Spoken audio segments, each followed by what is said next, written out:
안녕하세요. 오늘도 스피킹 데이빗입니다. 영상을 시작하기 앞서서 사실 제가 저의 전 영상들을 한번 다시 봐봤는데요.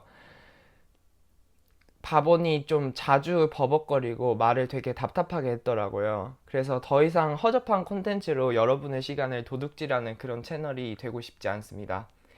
그리고 아주 미숙한 첫 영상들을 봐주시고 좋아요도 눌러주신 모든 분들께 정말 감사드리고 더 나은 모습으로 여러분을 만날 수 있도록 노력하겠습니다.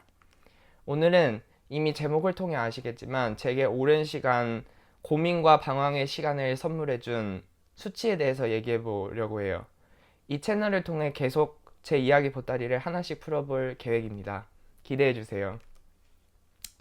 저의 이야기를 최대한 진실되게 나누려 하는데 이 이야기가 특히 저와 비슷한 나이 또래의 10대나 20대 분들에게 도움이 됐으면 좋겠고, 또 물론 다른 나이대 분들도 공감하시는 부분이 있거나 유익한 점이 있다면 더 좋겠습니다. 저는 우선 수치가 감정인 것을 강조하고 싶어요. 살면서 수치스럽다는 생각은 누구나 할 수 있고, 그 감정을 어떻게 핸들링 하는지 알면 마치 다양한 계절을 우리가 지나듯 그러한 감정도 지날 수 있다라고 생각합니다. 저는 수치라는 감정의 핵심은 스스로를 불편하게 여기고 못 믿었게 여기는 마음인 것 같아요.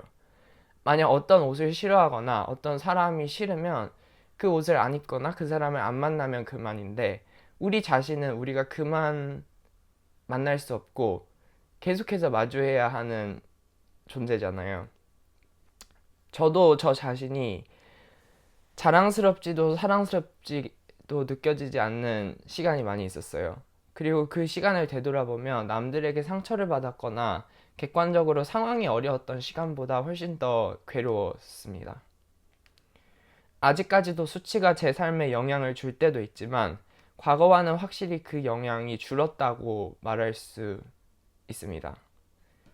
왜 제가 더 이상 저 자신이 전처럼 수치스럽게 여겨지지 않는지, 왜 더 이상 스스로가 불편하지 않는지를 스스로 물었을 때 그 변화에 기여한 가장 큰 원인은 저의 믿음에 달려 있었던 것 같아요. 이게 무슨 말인가 싶으시겠지만 좀 풀어서 얘기해보자면, 제가 머리로만 알고 있는 것이 아니라 제가 흔들리지 않고 믿을 수 있는 몇 가지 확신들이 있어서, 즉 수치라는 일시적인 감정이 제게 찾아왔을 때 제가 그것을 맞설 수 있는 장기적인 어떤 확신들이 제게 생기고 나서부터 그 감정을 훨씬 더 수월하게 극복할 수 있었던 것 같아요.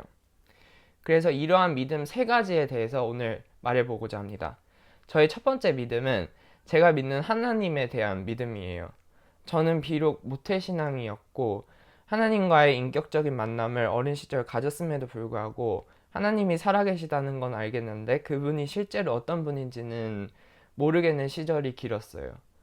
절대적인 의의 기준에서 자꾸만 밀려나가는 저를 보면서 하나님은 저를 싫어하시고, 제가 교회에 나가면 뭔가 하나님의 가족의 방청객이 된 것 같다라는 생각이 들었던 것 같아요.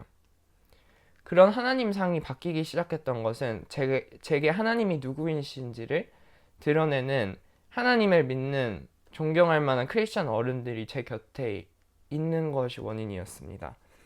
그러한 어른들이 제게 베풀어 주시는 공감과 무조건적인 애정이 저로 하여금 하나님도 이분들을 닮으셨거나 아니면 이분들이 저를 사랑하시는 것보다 더 깊은 사랑으로 저를 사랑해 주시겠구나, 이런 생각을 했었던 것 같아요.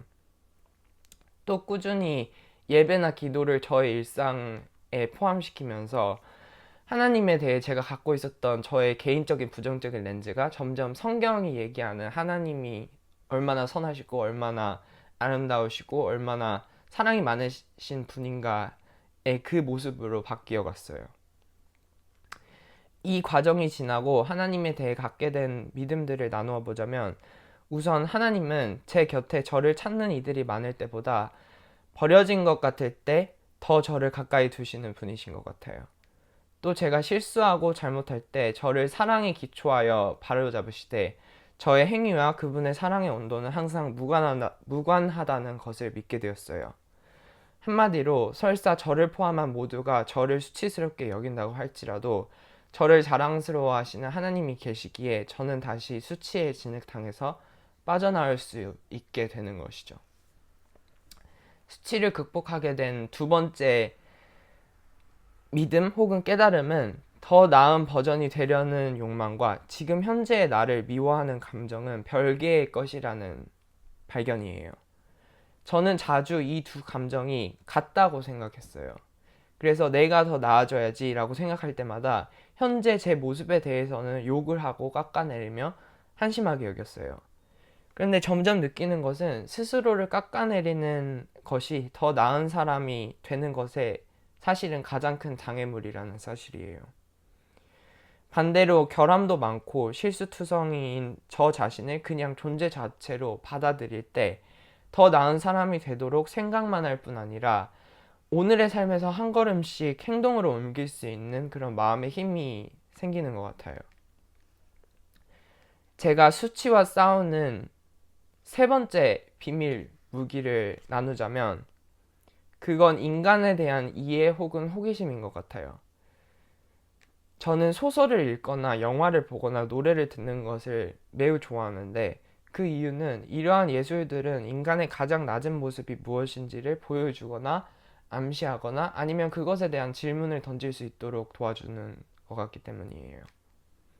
물론 저는 모든 예술이 우리에게 유익하다고는 생각하진 않지만 적어도 예술에 대한 기본적인 관대함이 필요하다라고 생각하는 것이 예술로서 표현되는 게 억압되면 그 인간의 바닥에 존재하는 것들은 사라지는 것이 아니라 현실에서 더욱 흉하고 공포스러운 모습으로 발현된다고 생각하거든요. 예술에 대해서 아주 다양한 관점이 있을 테니 그거에 대해서 따로 한번 수다를 떨어봐도 매우 재밌을 것 같습니다. 정말 많은 사람들에게 감동을 주는 영화나 소설을 떠올려 볼 때 막 주인공이 모든 것이 막 뛰어나고 모든 조건이 그 주인공에게 호의적으로 작용이 돼서 매일 승승장구하고 그런 스토리는 많이 있지 않았었던 것 같아요. 반면 그 주인공들이 뭔가 어떤 장애물을 마주하고 그 장애물 앞에서 때로는 낙심을 하는 시간을 갖기도 하지만 결국에는 다시 먼지를 털고 일어나는 모습을 볼 때 우리에게 큰 감동이 되지 않나 싶습니다. 아무튼 이러한 문화생활이 우리에게 소소한 위로를 넘어서 삶을 새롭게 바라보게 하고 스스로에게 다시 용기를 불어줄 때가 있는 것 같아요. 그래서 저는 제 자신이 수치스럽다 느낄 때 노래를 듣거나 영화를 보거나 여유가 더 되면 소설을 종종 읽습니다. 가끔 이런 것들이 제게 위로를 주기 부족하다고 생각하면 아예 제가 창작을 직접 해서 시를 쓰거나 노래를 짓거나 뭐 그러기도 합니다. 아무튼 앞서 말했던 세 가지 중 한 가지라도 도움이 되는 게 있었다면 참 좋겠고요. 여기서 제가 더 말하면 저를 진료하실 수도 있으니 이제 그만하겠습니다. 그러면 저는 내일 뵙도록 하겠습니다. 지금까지 스피킹 데이빗이었습니다.